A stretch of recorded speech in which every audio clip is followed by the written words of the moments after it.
በአንድ ወቅት ያው በድሮ ጊዜ ሩቅ አገር እየሄዱ የሚነግዱ ነጋዴዎች ያው ሲራራ ነጋዴ ይባላሉ። ረጅም ጊዜ ነው የሚሄዱት። አንዳንድ ጊዜ 3 አመት 2 አመት ሁሉ ቆይተው ይመጣሉ። እና የነጋዴ የተሳካለት ነጋዴ ነበር። ቤቱ ከከረመ በኋላ ወደ ሌላ የንግድ ጉዞ ከመሄዱ በፊት አንዳንድ ሀሳቦችን እቃዎችን ይሰበስባል። ብዙ እቃ ይዞ ይሄዳል። ከዛ ደግሞ ሌላ እቃ ይዞ ይመጣል ያው እንደምታውቁት። እና ግን ለመንገዱ የሚሆን ምክሮችን፣ ሀሳቦችን፣ ጸሎትን ይጠይቃል። እና አንድ ጊዜ ቤቱ ቡና እየጠጡ እያለ አንድ በጣም የሚገርም ጠቢብ ሰው አለ ተብሎ የዚህን ጠቢብ ሰው ሀሳብ ማግኘት ከቻልክ በንግድ ላይ ይጠቅምሃል ተባለ። እና ታዲያ ምን ችግር አለ ሲል አይ ሰውየው ምክሩ ጥሩ ነው ግን ዋጋው በጣም ውድ ነው ይሉታል። እና ታዲያ ጥሩ ምክር ከሆነ ቢከፈልስ ምን አለበት ለቃን ከፍል የለ ለጥሩ ምክር ቢከፈል ብሎ አድራሻውን ሰጥተውት ይሄዳል። እና ተራው ደርሶ እንደገባ የመጣበትን ጉዳይ ማንነቱን ከተናገረ በኋላ ምክር ፈልጌ ነው ሲል ምን ያህል ምክር ነው የምትፈልገው ሲባል አይ እንደው እስኪ ልስማ ብሎ በልቦ አንድ ምክር ካገኘው ይበቃኛል እስኪ አንድ ልስማ መጀመሪያ ይላል። ከዛ ሂሳብ በመጀመሪያ ነው የሚከፈለው ይለዋል። ምን ችግር አለ ስንት ነው ሲል 1 ሚሊዮን ብር ሲል ሰውየው በጣም ደነገጠ። ለምክር ነው ሚሊዮን ብር የምከፍለው ሲል ወንድሜ ከፈለክ ከፍለ መመከር ትችላለህ፣ ካልፈለክ ደግሞ ሌላ ተረኛ እንዲገባ ቦታውን ብትለቅ ይለዋል። ነገሩ በጣም አስገርሞት ከከረጢቱ የተባለውን ገንዘብ አውጥቶ ከፍሎ በጣም ምክሩን ለማግኘት ሰፋ ደልቀቅ ብሎ ቁጭ ይላል። ከዛ መካሪው ሰውዬ አቋራጭ መንገድ አትውሰድ ይለዋል። እሺ ጥሩ ሀሳብ ነው፣ እሺ ምክርን ንገረኝ ሲል በቃ አለቀ እሱ ነው ምክሩ ሲል በጣም ተናደደ። ይሄንማ አውቀዋለሁ ሲል ካወቅህ እኮ ታዲያ ለምን እዚህ ትመጣለህ አለው። እና ታዲያ ይሄ ብቻ ነው 1 ሚሊዮን ብር የከፈልኩት? አዎ 1 ሚሊዮን ብር ይሄ ነው ይለዋል። ከዛ በዚህ ጉዳይ ላይ ተናዶ እሺ ትንሽ ምክር ጨምርልኝ ሲል ላይ ሌላ ምክር ከፈለክ ደግሞ መክፈል አለብህ። ምን ያህል ነው መከፍለው? 1 ሚሊዮን ብር። ተናዶ ሊወጣልና ቆይ እዚህን ሰውዬ ጉዱና ያለው ብሎ እንደገና 1 ሚሊዮን ብር ይከፍላል። እና መጥቶ ቁጭ ብሎ ምክሩን ሊቀበል ሲል እሺ ምክሩ ምንድን ነው? ሌላ ሚሊዮን ብር ከፍያለሁ ሲለው በማገባ አትግባ ይለዋል። እኮ አልገባም ሲል በቃ ምክሩ እሱ ነው።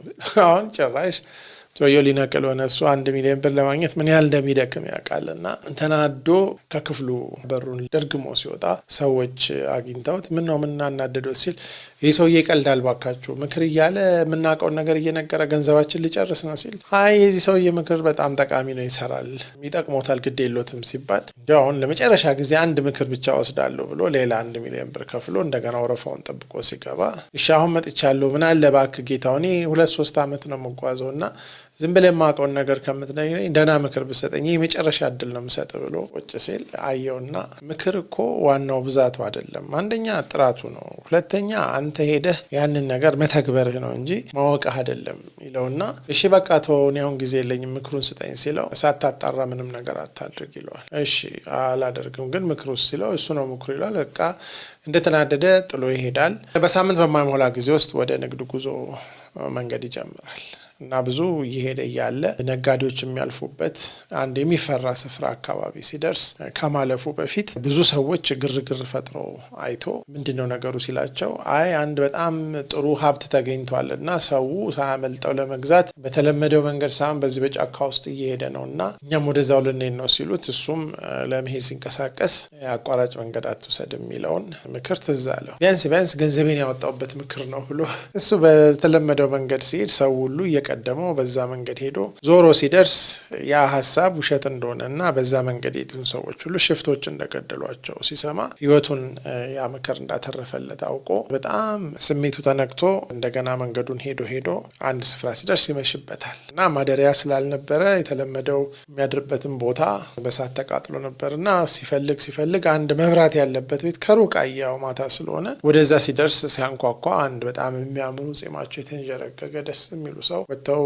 ምን ፈልገህ ነው ወዳጄ ሲል አይ የመሸበት እንግዳ ነኝ መሽቶብኝ ነውና ብታሳድሩኝ ብዬ ነው ይላቸዋል። ከዛ ያስገቡታል። ቤት እንደገቡ ትንሽ ከተጫወቱ በኋላ እራት ይቀርባል። ራት ከቀረበ በኋላ ባለቤትየው ከጓዳ ሲወጡ በጣም የሚያስፈሩ ሴትዮ ናቸው። ትልቅ ጺም አላቸው። በጣም አጭር ሰው ናቸው። አይናቸው ያስፈራል። እና ባለቤቴን አተዋወቃት ሲላቸው እጅ ነስቶ ሰላምታ ካላቸው በኋላ ነገሩ እየከነከነው እየበላ ያለ ከራት በኋላ ሴትዮዋ ተሰናብተው ሲወጡ ድርሶን የመሰለ ሰው እንዲህ አውሬ የሚመስሉ ሴትዮ ለምን አገቡ? ሰው እንዲህ ጥሩ ሰውና ሴትዮዋ ደግሞ በጣም ነጫጫም ስለሆኑ ልምከረው ይህን ሰውዬ ብሎ ከዛ ሁለተኛው ምክር ትዝ አለው። በማያገባ አትግባ የሚለው አሁንም ጥርሱን ነክሶ ቢያንስ ከፍዬበታለሁ ብሎ ጸጥ ብሎ መኝታውን አሳዩት አደረ።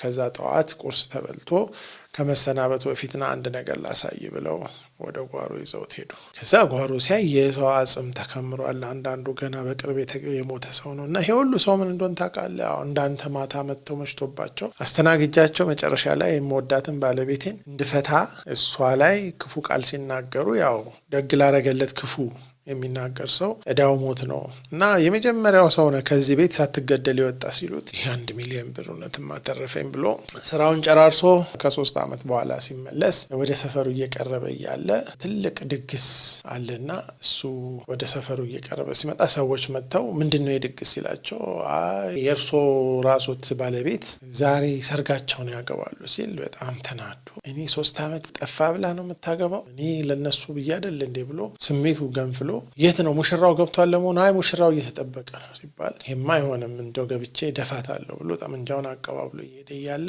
ሶስተኛው ምክር ትዝ አለው። ሳታጣራ ምንም አታድርግ ብሎ ጠመንጃውን አስገብቶ የት ሄድብኛል እስቲ ጉዷን እሰማለሁ ብሎ ሲገባ ለካ ከሩቅ መምጣቱ ታውቆ 3 ዓመት ሆኖ የጋብቻ ቀናቸው ነበረና እንደ አዲስ ሰርጉ የተደገሰው ለሱ ለራሱ ነበርና የሆዱን በሆዱ ይዞ በ3 ሚሊዮን ብር ያገኘው ምክር ህይወቱን ቤተሰቡንና ስራውን አተረፈለት።